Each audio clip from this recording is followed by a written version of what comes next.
Shalom Bapak Ibu sekalian, selamat pagi. Selamat berjumpa kembali di dalam program Renungan Pagi dari gereja kita. Memulaikan hari kita pada pagi hari ini, mari kita merenungkan, membaca sebagian dari firman Tuhan. Saya kutip pada pagi hari ini dari Yakobus 4 ayat yang keempat. Adapun tema yang saya angkat pada pagi hari ini adalah menentukan pilihan. Yakobus 4 ayat yang keempat, saya bacakan Bapak Ibu.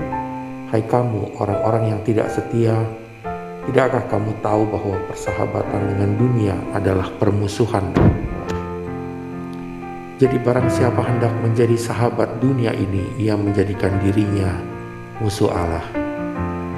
Bapak Ibu sekalian, ketika saya merenungkan ayat ini, saya diingatkan juga bahwa sebagai orang percaya, sebagai orang yang sudah diselamatkan Tuhan, kita harus membuat suatu pilihan tegas di dalam hati kita. Dan secara konsisten, secara terus-menerus kita menghidupi pilihan kita tersebut.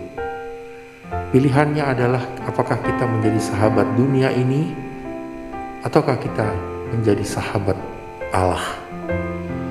Jika menjadi sahabat dunia ini, ayat ini secara tegas mengatakan kita akan menjadi musuh Allah. Dan jika kita menjadi sahabat daripada Allah,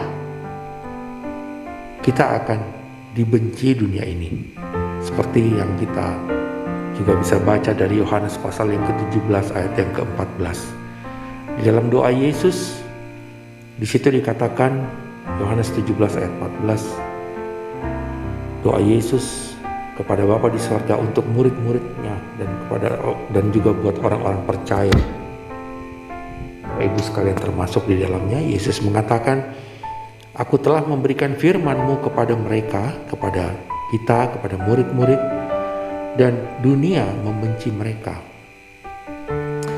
Jadi memang sebagai orang percaya kita tidak memiliki suatu, atau kita tidak berada di tengah-tengah atau mencoba mengkompromikan.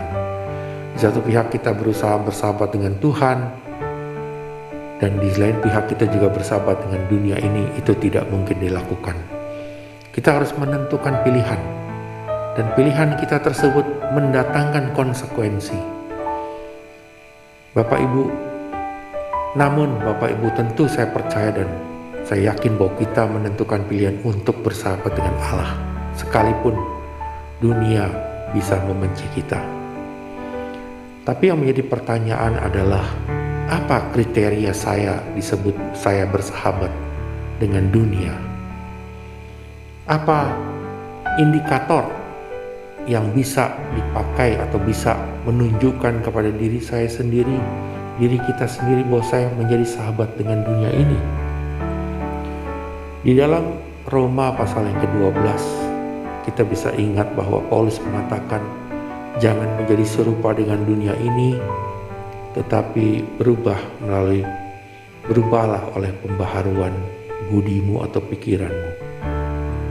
Ya, dengan demikian Bapak Ibu sekalian, kita menjadi sahabat Allah jika pikiran dan perasaan kita terus-menerus diperbaharui. Kita mengenakan pikiran dan perasaan Tuhan yang bisa kita lihat yang bisa kita temukan dari pembacaan kita, sehingga nilai-nilai hidup kita berubah. Nilai-nilai hidup kita terus-menerus diubah.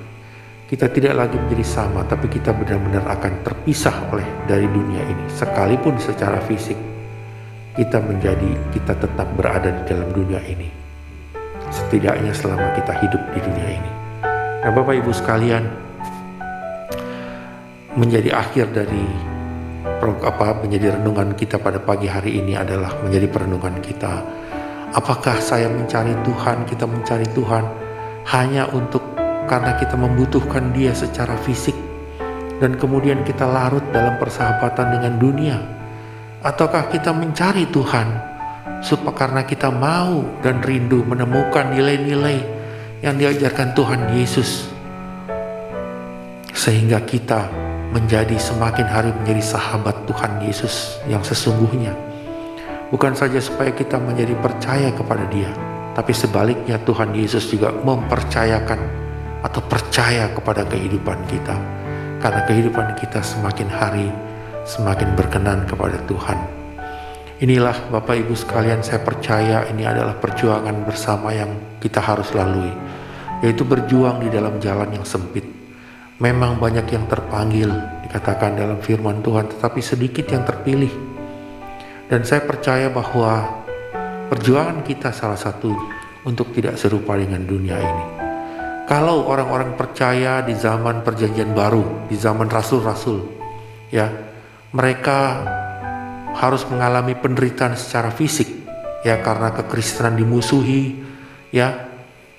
Dan kita bisa membaca dari kitab-kitab perjanjian baru di dalam Kisah Para Rasul dan seterusnya, ya, bagaimana kehidupan. Juga kalau kita membaca kehidupan jemaat mula-mula, dikatakan di situ mereka dalam keadaan susah secara fisik, tetapi iman mereka bertumbuh.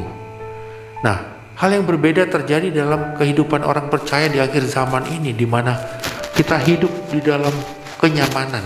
Walaupun untuk saat ini barangkali kenyamanan kita terusik dengan adanya COVID-19. Nah, justru dengan pandemi COVID-19 ini, Bapak Ibu, kita diberikan kesempatan untuk memeriksa atau merefleksi kembali. Apakah kita sudah mulai meninggalkan persekutuan dengan Tuhan dan menjadi sahabat bagi dunia ini, ataukah kita justru menjadikan COVID ini sebagai momentum kita kembali mengikat persekutuan dengan Tuhan, dan kita secara tegas memisahkan diri kita, terutama pikiran dan perasaan kita, untuk tidak sama dengan dunia ini, sehingga kita berketuhanan, sehingga kita mencari Tuhan. Bukan saja kita mengharapkan pertolongan dan berkat Tuhan, tapi kita rindu, kita hidup berkenan supaya Tuhan pun boleh tersenyum melihat kehidupan kita.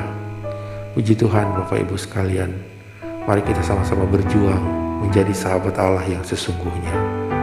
Terima kasih. Puji Tuhan, mari kita sama-sama berdoa. Tuhan Yesus, terima kasih buat kesempatan indah pada pagi hari ini. Kiranya Tuhan, kebenaran firman-Mu membuat kami kuat, membuat kami rindu untuk terus-menerus menjadi sahabat-Mu yang baik. Melalui apa yang Tuhan percayakan kepada kami mengabdi kepadamu. Pikiran dan perasaan kami terikat kepada Engkau, bersekutu selalu dengan Engkau. Pisahkan kami Tuhan dari dunia ini.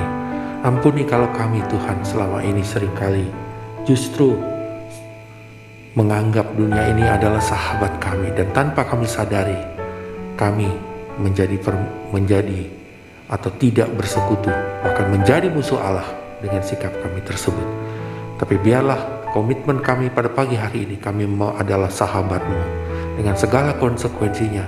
Kami rindu menjadi orang-orang yang dipercayai Tuhan di dalam kehidupan kami, melalui tingkah laku, perkataan, dan perbuatan kami. Terima kasih Tuhan, terima kasih. Tolong kami dalam aktivitas kami hari ini. Apapun yang kami lakukan, kami serahkan dalam tangan-Mu saja. Dalam nama Tuhan Yesus kami sudah berdoa dan mengucap syukur. Amin. Terima kasih Bapak Ibu sekalian. Selamat beraktivitas. Tuhan Yesus memberkati. Puji Tuhan. Amin.